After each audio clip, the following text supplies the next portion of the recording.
Blood pressure को maintain करने में हमारी बॉडी में कितना अमाउंट ऑफ वाटर है और कितने इलेक्ट्रोलाइट है। इलेक्ट्रोलाइट मतलब सोडियम, पोटेशियम, कैल्शियम, मैग्नीशियम, इन चीज़ों का बड़ा ही इंपॉर्टेंट रोल है। तो आज के इस वीडियो में हम ये डिस्कस करने की कोशिश करेंगे और समझने की कोशिश करेंगे कि पानी और इलेक्ट्रोलाइट ये आपस में मिलके ब्लड प्रेशर को मेंटेन करने में कैसे काम करते हैं।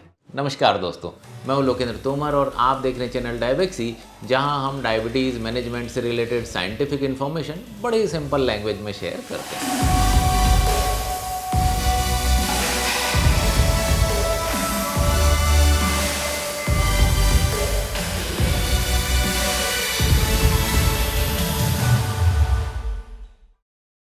अगर हम अपनी बॉडी की कंपोजिशन को देखें, मतलब वो कौन कौन से इंग्रेडिएंट हैं जिनसे मिलके हमारा शरीर बना हुआ है, तो वो कुछ इस प्रकार आपको दिखेंगे। 65% हमारी बॉडी में पानी है और 15% प्रोटीन है, 15% फैट है, 4% के लगभग मिनरल्स हैं, जो ये इलेक्ट्रोलाइट की हम बात कर रहे थे, और 1% या उससे कम हमारी बॉडी में कार्बोहाइड्रेट है। हमारी बॉडी में 65% पानी है। अगर हम अपनी धरती की बात करें तो धरती पे भी 60-70% पानी, आपको पता ही है समुंदर कितना ज़्यादा है, उसमें पानी है। अगर हम पेड़ पौधे में देखें तो 60-70% पानी है। फल फूल फ्रूट्स वेजिटेबल में देखें 60-70-80% पानी है। जानवरों में देखिए 60-70-80% पानी है। तो ये सब जगह यूनिवर्सली पानी इतना अवेलेबल क्यों है?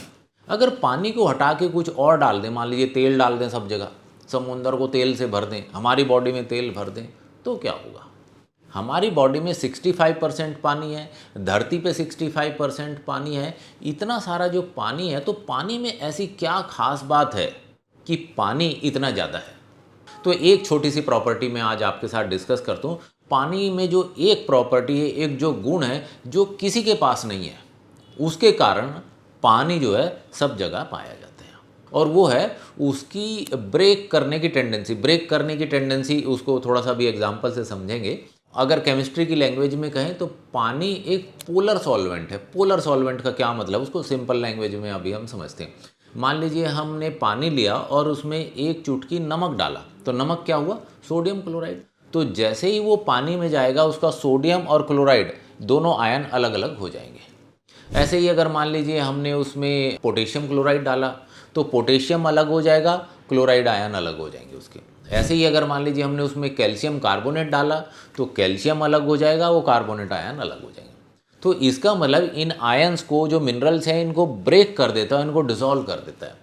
तो जो टेंडेंसी है, ये पोलर मॉलिक्यूल वाली जो टेंडेंसी है पानी की, वो उसका यूनिक जो एडवांटेज है पानी का, उसके कारण उसको किसी और चीज़ से रिप्लेस नहीं किया जा सकता। ये बड़ा इम्पॉर्टेंट है हमारी बॉडी में। अच्छा, दूसरा कॉन्सेप्ट और हम समझने की कोशिश करते हैं। जैसे कि हमें पता है कि हमारी बॉडी सेल से मिलके बनी है, मतलब हमारी बॉडी में छोटी छोटी बहुत सारी सेल्स हैं, और वो सेल्स जो है हमारी पूरी बॉडी को बनाती है। तो सेल को अगर हम देखें तो उसके अंदर सेल, ये जैसे फुटबॉल के जैसा सेल है, जो इसके बाहर का जो कवर है उसको हम कहते हैं सेल मेम्ब्रेन। और जो सेल मेम्ब्रेन है ये होती है सेमी परमिएबल। तो सेमी परमिएबल का मतलब कि इसमें कुछ चीज़ें अंदर जा सकती हैं, कुछ नहीं जा सकती। सेमी मतलब हाफ वे। जैसे हम कहते हैं ना क्रिकेट में कि भाई आज सेमीफाइनल मैच है, फाइनल बाद में होगा, तो सेमीफाइनल मतलब हाफ वे में। ऐसे ही सेमी परमिएबल मतलब कि आधा अधूरा परमिएबल है, 100% परमिएबल नहीं है। तो इस सेमी परमिएबल मेम्ब्रेन का एक एग्जांपल, थोड़ा सा एक एक्सपेरिमेंट करने की कोशिश करते हैं। ये हम एक यू शेप एक ट्यूब ले लेते हैं, इसके बीच में हम ये एक सेमी परमिएबल मेम्ब्रेन लगा देते हैं, और दोनों तरफ इक्वल क्वांटिटी में हम पानी भर देते हैं, दोनों तरफ के लेवल हम बराबर कर देते हैं। अब हम एक काम करते हैं कि एक चुटकी sodium chloride NaCl, sodium chloride NaCl, एक चुटकी ये एक साइड में डाल दिया हमने। तो क्या होगा, जिधर हमने नमक डाला उधर वो नमक, सोडियम और क्लोराइड अलग अलग हो गया, पानी उस डायरेक्शन में जाना शुरू हो गया, दूसरी तरफ कम हो गया। अब हम क्या करते हैं कि अब हम 2 चुटकी potassium chloride KCl, potassium chloride 2 चुटकी इधर डाल देते हैं। तो अब क्या होगा, पानी इस तरफ से इस तरफ आना शुरू हो जाएगा। तो आप देख रहे हैं कि जैसे हमने मिनरल्स को चेंज किया, पानी का मूवमेंट चेंज हो गया। और ये जो मूवमेंट है पानी का, कितनी ताकत से मूव कर रहा है, कितनी फोर्स से मूव कर रहा है, कितने प्रेशर से मूव कर रहा है, इसको हम कहते हैं ऑस्मोटिक प्रेशर। इसको हम कहते हैं ऑस्मोटिक प्रेशर। ये जो ऑस्मोटिक प्रेशर है ये हमारी बॉडी की सोल है। ये ऑस्मोटिक प्रेशर सोल क्या है, इस कॉन्सेप्ट को थोड़ी देर में अभी हम थोड़ा डिटेल में डिस्कस करेंगे। जैसे सोल के कई कॉन्सेप्ट हैं, जैसे हम कहेंगे एक फिलॉसफिकल कॉन्सेप्ट है, एक हम स्पिरिचुअल कॉन्सेप्ट कहेंगे, एक सोल का रिलीजियस कॉन्सेप्ट है। तो ऐसे ही आज हम सोल को थोड़ा मेडिकल साइंस के एंगल से देखने की कोशिश करेंगे कि मेडिकल साइंस के एंगल से सोल क्या है, उसको अभी हम थोड़ी देर में समझने की कोशिश करेंगे। हमारी बॉडी में 65% पानी है। तो हमने देखा एक सेल है, उसके बगल में दूसरी सेल है, फिर ये तीसरी सेल है, ये चौथी सेल है, और इसके बगल में एक ये ब्लड वेसल जा रहा है। आपको पता है ये ब्लड वेसल में ब्लड फ्लो करता है। तो पानी कहाँ कहाँ हो सकता है, तो हमारी बॉडी में जो पानी है उसका मेजॉरिटी 60-70% हिस्सा वो सेल के अंदर होता है, और जो सेल के अंदर का हिस्सा है उसको हम कहते हैं इंट्रा सेल्यूलर स्पेस। तो इंट्रा सेल्यूलर स्पेस में ज़्यादा पानी है, और जो सेल के बाहर का हिस्सा है उसको हम कहेंगे एक्स्ट्रा सेल्यूलर स्पेस। तो एक्स्ट्रा सेल्यूलर स्पेस कौन सा हुआ, जो 2-3 सेल के बीच में जगह है, ये एक्स्ट्रा सेल्यूलर स्पेस है। दूसरा जहाँ आप में ब्लड फ्लो कर रहा है आर्टरीज में, वो भी एक्स्ट्रा सेल्यूलर स्पेस हो गया। तो कुछ सेल के अंदर, वो कुछ सेल के बाहर। तो ये इसका डिफरेंस हम समझने की कोशिश करते हैं कहाँ कितना है। तो एक एग्जांपल लेते हैं। मान लीजिए कोई आदमी है जिसका वजन 70 किलो है, 70 kg वेट पे 65% उसकी बॉडी में जो पानी है वो इंट्रा सेल्यूलर है। तो इसका मतलब अगर 70 किलो का आदमी है तो उसमें लगभग 45 किलो पानी होगा, और उस 45 किलो में 30 किलो पानी तो सेल के अंदर हो गया, बचा 15 किलो पानी। 15 किलो में से जो 12 किलो पानी है वो सेल के इसके बीच में है, स्पेस में, और 3 किलो जो पानी बचा वो 3 किलो पानी हमारा ब्लड में है। तो अगर आप पानी को देखें तो सबसे कम पानी कहाँ दिख रहा है आपको, ब्लड में। और हम सारी जितनी भी इन्वेस्टिगेशन करते हैं वो ब्लड का सैंपल लेके करते हैं। तो बॉडी के अंदर क्या चल रहा है, सेल के अंदर क्या चल रहा है, वो हमें पता नहीं लगता। वो तो हम खाली ब्लड से देख रहे हैं, और ब्लड से चीज़ों को हम एनालाइज करने की कोशिश करते हैं। चलिए एनीवे, हमें पता लग गया कि इसका डिस्ट्रीब्यूशन कहाँ कहाँ पे होता है। तो एक सेल है, तो अब हम सेल पे गए। तो ये सेल है, इसका बाहर का ये मेम्ब्रेन है, कवर है, और इसके अंदर पानी है, और इसके सेल के बाहर भी पानी है। तो जब पानी है तो इसमें ऑस्मोटिक प्रेशर होगा। ऑस्मोटिक प्रेशर कब डेवलप होगा, जब इसमें मिनरल्स होंगे, तो ऑस्मोटिक प्रेशर यहाँ मेंटेन होता है। तो अब ये मिनरल्स को देखते हैं। तो 2 मिनरल की हम बात करते हैं, कई सारे हैं पर 2 पे हम मेन फोकस करते हैं, सोडियम और पोटेशियम। तो हमारी बॉडी में सोडियम और पोटेशियम में पोटेशियम ज़्यादा होता है, सोडियम कम होता है। किस रेशियो में होता है, 1:2। मतलब जितना सोडियम है उसका 2 गुना पोटेशियम हमारी बॉडी में होता है। तो हमारी बॉडी में जो पोटेशियम है वो होता है 0.4%, और जो सोडियम होता है वो होता है 0.2%। अब इनका डिस्ट्रीब्यूशन कैसे, ये पानी का तो हमने देख लिया इंट्रासेल्यूलर एक्स्ट्रा सेल्यूलर में। तो हमारी बॉडी में जो पोटेशियम है 98% पोटेशियम वो सेल के अंदर होता है, इंट्रासेल्यूलर कंपार्टमेंट में। सिर्फ 2% सेल के बाहर हो रहा है। ऐसे ही अगर हम सोडियम को देखें तो 95% जो सोडियम है हमारी बॉडी का वो एक्स्ट्रा सेल्यूलर स्पेस में है, सिर्फ 5% सेल के अंदर है, इंट्रासेल्यूलर स्पेस में। अब आप ये देखिए, फुटबॉल जैसा हमारा एक सेल है, अंदर पोटेशियम है, बाहर सोडियम है, और ये सेमी परमेबल मेम्ब्रेन है, मतलब आना जाना हो सकता है। तो जो सोडियम है वो बाहर से अंदर आता है तो फटाक से पोटेशियम बाहर निकल जाता है बैलेंस करने के लिए। फिर थोड़ी देर में सोडियम बाहर चला जाता है, पोटेशियम फिर अंदर आ जाता है। तो इस तरीके का ये मूवमेंट यहाँ होता है, ऑस्मोटिक प्रेशर ये मेंटेन होता है। जब सोल का डिस्कशन करेंगे तो ये अंडरस्टैंडिंग बहुत इंपॉर्टेंट है। अब हम आगे एक और नए कॉन्सेप्ट की तरफ चलते हैं। आपको पता है कि हम इलेक्ट्रिसिटी अपने घरों में यूज़ करते हैं, सब पंखा चलाने के लिए, मोटर चलाने के लिए सब इलेक्ट्रिसिटी हम यूज़ करते हैं। खेतों में सिंचाई करने के लिए हम यूज़ करते हैं इलेक्ट्रिसिटी को। आजकल तो कारें इलेक्ट्रिसिटी से चल रही हैं। तो ये इलेक्ट्रिसिटी कैसे जनरेट होती है, तो क्या है, पुराना मेथड अपना, नदी के ऊपर हम डैम बनाते हैं, पानी इकट्ठा करते हैं और पानी की एक पतली सी धार नीचे गिराते हैं, नीचे एक पंखा लगा होता है, और वो पानी की धार से पंखा घूमने लगता है, और उस पंखे में एक शाफ्ट होती है, वो शाफ्ट के दूसरे एंड पे कुछ मैग्नेट वगैरह कुछ लगा रहता है, तो ये शाफ्ट घूमना शुरू हो जाता है। तो यहाँ पे जो मैकेनिकल मूवमेंट है उससे इलेक्ट्रिकल एनर्जी जनरेट होती है, और वो जो इलेक्ट्रिकल एनर्जी जनरेट होती है उसको हम तार के माध्यम से सब जगह फैलाते हैं। खेत में हमारा पानी का मोटर लगा हुआ है, तो हमने जैसे ही बटन दबाया, जो इलेक्ट्रिकल एनर्जी थी उसको हमने दोबारा मैकेनिकल एनर्जी में उधर कन्वर्ट कर दिया, और जो एनर्जी मैकेनिकल एनर्जी थी उसने धरती से पानी निकाला, खेतों की सिंचाई की, और वहाँ पे हमारा अनाज पैदा हुआ, सब्जी भाजी फ्रूट जो भी पैदा होना था वो हमारा पैदा हुआ। साइंस में क्या कहते हैं, फिजिक्स में कहते हैं ना कि energy can never be created, can not be destroyed, it can only be converted from one form to another. ना तो कोई एनर्जी को बना सकता है, ना कोई एनर्जी को ख़त्म कर सकता है, आप सिर्फ उसको एक फॉर्म से दूसरे फॉर्म में कन्वर्ट कर देते हैं।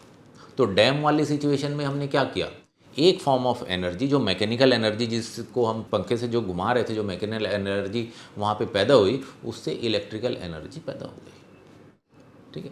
अच्छा, इसी में दूसरा इलेक्ट्रिकल एनर्जी का कॉन्सेप्ट आप देखें, आपको पता है बैटरी और जो सेल, यहाँ से बिजली हम यूज़ करते हैं।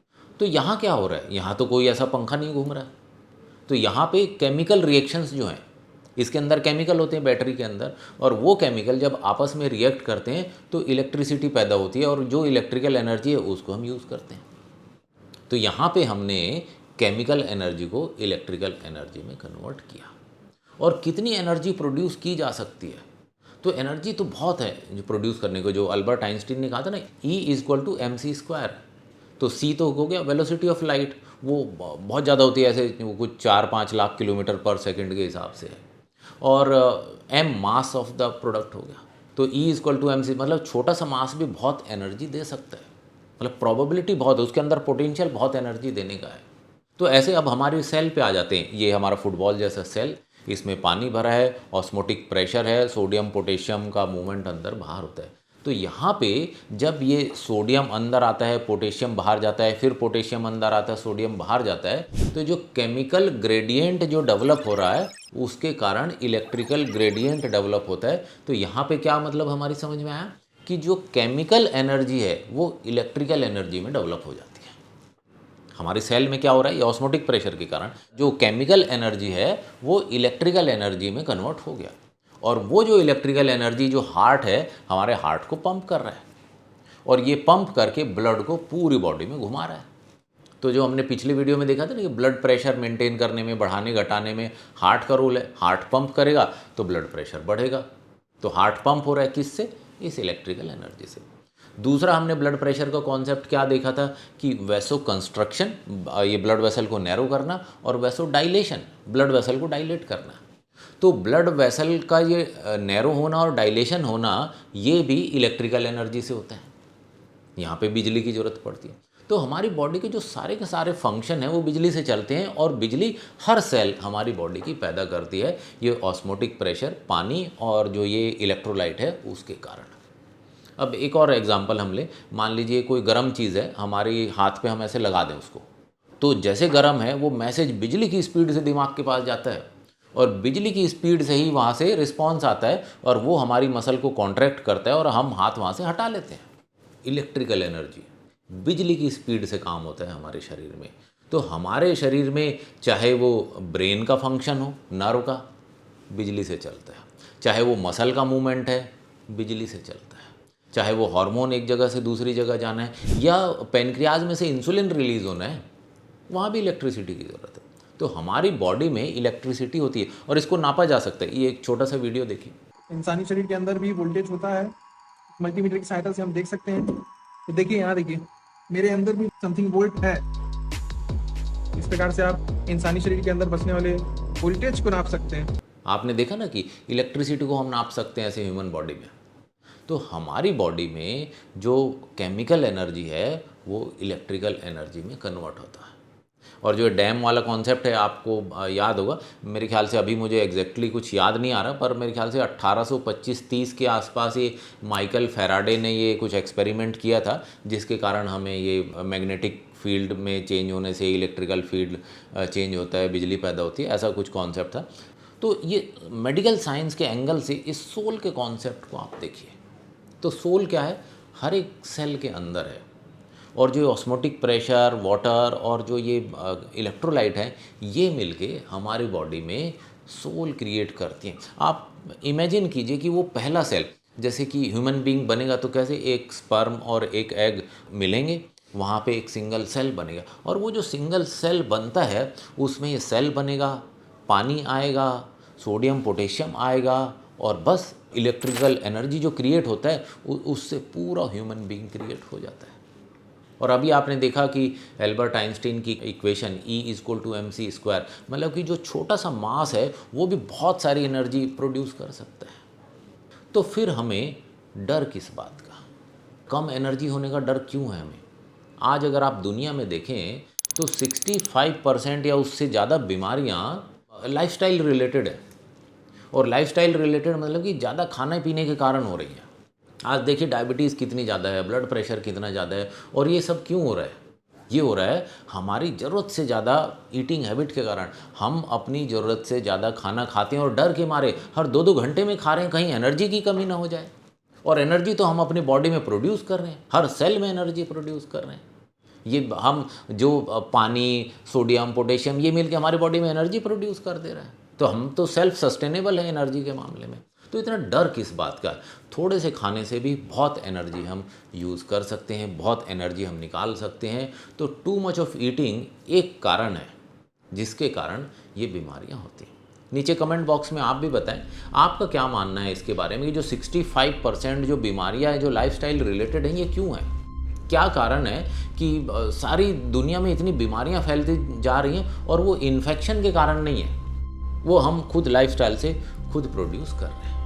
हमने कुछ वीडियोस में पहले देखा था कि इंसुलिन रेजिस्टेंस के कारण डायबिटीज़ होता है, ब्लड प्रेशर बढ़ता है, कोलेस्ट्रॉल बढ़ता है, ओबेसिटी होती है, पीसीओडी होता है। ये सारी प्रॉब्लम इंसुलिन रेजिस्टेंस से कनेक्टेड है। तो इंसुलिन रेजिस्टेंस का ब्लड प्रेशर का आपस में क्या कनेक्शन है?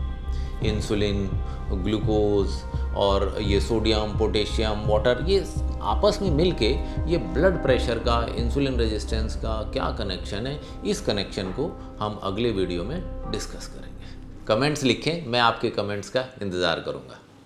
Thank you.